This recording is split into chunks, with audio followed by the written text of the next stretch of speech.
Кече 29 сентябрда Борбор каладагы Токтогул Сатылганов атындагы улуттук филармониянын алдында өнөр адамдарынын, кафе ресторандардын жумушчуларынын катышуусунда тынчтык митинг өттү.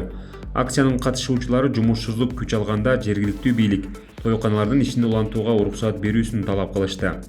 Митингге чыккандар тойлор боюнча коюлган чектөөлөргө нааразылыгын билдиришип, тарап кетишти. Иш-чарага 100дөн ашык киши чогулганын митингдин катышуучусу ырчы Курал Чокоев билдирген. Иш-чарага өнөр адамдары, ашпозчулар, официанттар жана башка жумушчулар катышты. Акция 40 мүнөткө жакын убакытка созулуп, анда топтолгондор тойлорду өткөрүүгө уруксат берилсин деген талаптарыбызды айттык. Анткени тойканаларды жаап койсо үйдөн той кылабыз. Анда тескерисинче санитардык эрежелер так сакталбай калат. Ал эми кафе-ресторандар иштесе, баары эреже менен болот. Коомдук жайлар, соода борборлору, базарлар иштеп, кафе-ресторандардын иштөөсүнө чектөө коюлуп жатат. Оорунун баары эле тойканалардан жуккан жок, дейт ал.